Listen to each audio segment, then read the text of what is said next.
tất cả các bạn, mình là Cầu đây là Minecraft. Hôm nay mình sẽ hướng dẫn tất cả các bạn chơi Minecraft, chơi cách làm người sắt nhé. Mình đang đi tìm nhà mình kia kìa. Ở đâu rồi? À đủ. Chết mẹo. Thôi kệ thôi. Đây là mình sẽ hướng dẫn tất cả các bạn cách làm người sắt ở cái hang gì kia. Đợi mình đi mình xem hang gì ạ. Đây nhà cú à. Thôi cách làm người sắt thì rất đơn giản nhé.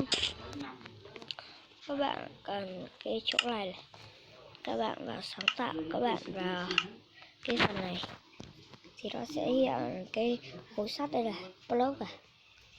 Vào các bạn vào chữ block ở vị trí thứ 2, 6, 7, vị trí thứ 7 đây nhá, bên cạnh luôn ở trên tấm kính.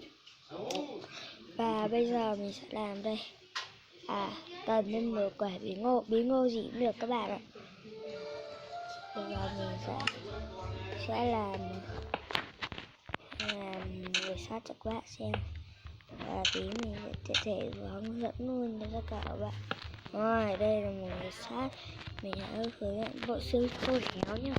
Rồi bây giờ bộ xương khô héo thì rất đơn giản các bạn. Còn khối gì nhỉ? Đây khối chỗ này Solus à, mình lại biết đọc cái gì cơ. Đây hàng thứ 5 đây nhá, thứ 5 đấy. Các bạn bấm vào rồi các bạn vào để lấy cái đầu này nhá. Ấy rồi các bạn đây cũng làm đơn giản như kia nhưng mà nó phải cần 3 đầu nhé. Đây là rất đơn giản. Đây như này con này 400 máu nha các bạn nhé. 2, 3 rồi các bạn như ra để nó biến hình. Hết trên kiếm này.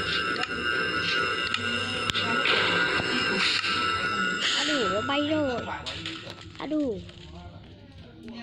đây rồi. Đủ thực sự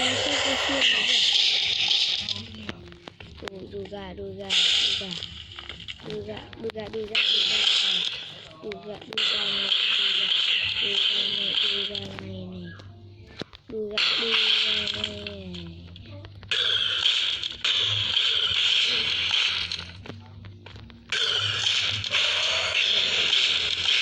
nó còn chết rồi.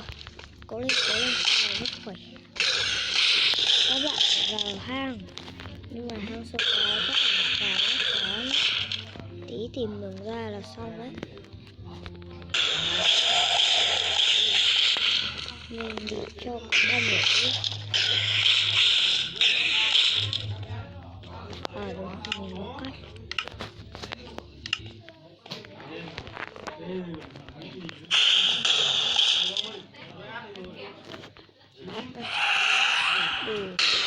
Được à?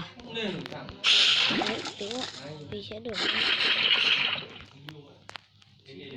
Thôi mình lên này. Đủ. Anh lên đưa 2 anh bắt. 6 đưa. Đây mấy cả bom nữa. Rồi.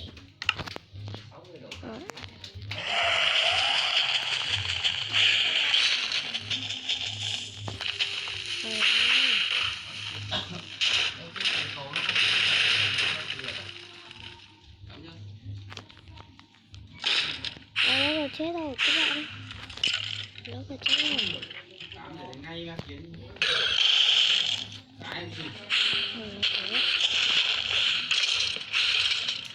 Nó rất sâu. Nó đâu rồi? Kia cửa.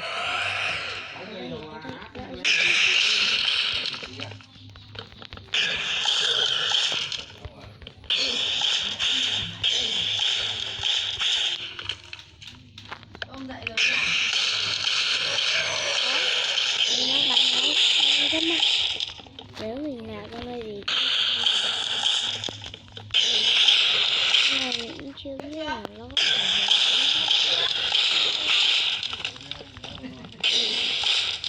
Ôi, sâu quá làm video các bạn. Ôi đánh con đấy rất khó nha các bạn. Ồ, đây đá à?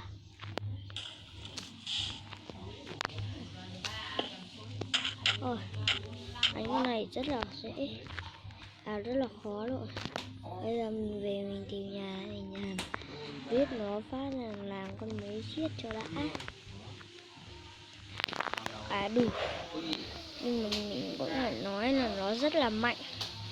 Nó mạnh đến nỗi mình đánh nó cũng khó. Và bây giờ phải lấy kiếm ra đánh. Kiếm này nó có 100 kỹ sức mạnh nhé. Mình cũng chả biết đọc kiểu gì đâu. Nhà này không ở chỗ sa mạc này thì chỗ kia. Chỗ này là trước mình đào này. Bây giờ bậc thầy mại Grab lại không có trong đây thế khó ấy. Ra một phát rồi. Kìa chỗ mình hơi chè. Mình nói cho các bạn biết, phù thủy cũng rất hay ở đầm lầy ấy, là các bạn có thể vào kiếm phù thủy em đấy nhá. Bây giờ mình đi tìm nhà không?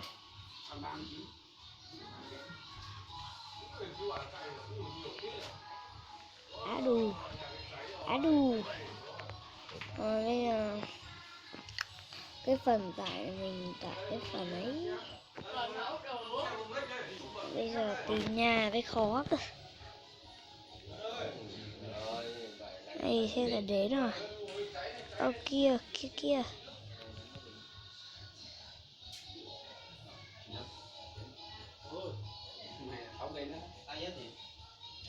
Đi qua chỗ này thấy chắc chắn thuận luôn.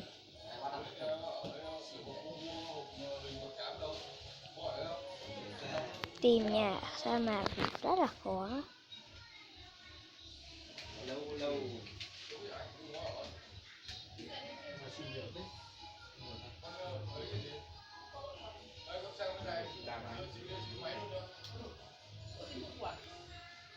Thế rồi. Bây giờ tí nữa mình sẽ chặn dừng video ở đây. Tí nữa nhá, đừng đi qua núi vậy thì thấy à? Chắc chắn nó đang rất gần đây.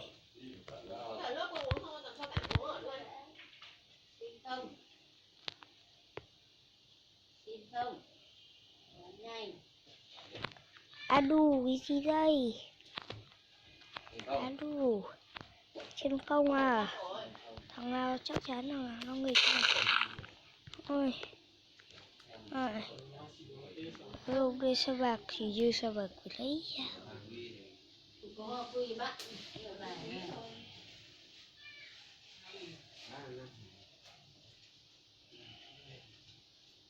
Nhớ mình xây nhà đây.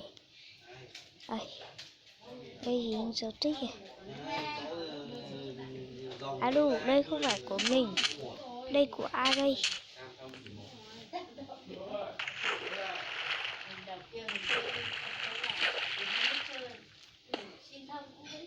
Chị đi cả thành phố là không ai chơi thông cả. Chơi thông thôi. Đầu tiên mình chơi ở đây, ông bảo không ai chơi thông cả. Có hai mình đây. Đây thế rồi. Đây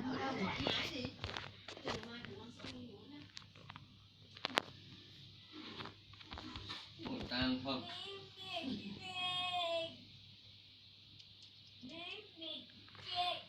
Sai này.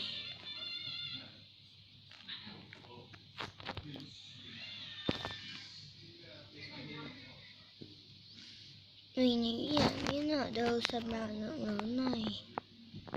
Đây là chỗ mình vừa đi qua này. Mình cứ phải đi thẳng mới được.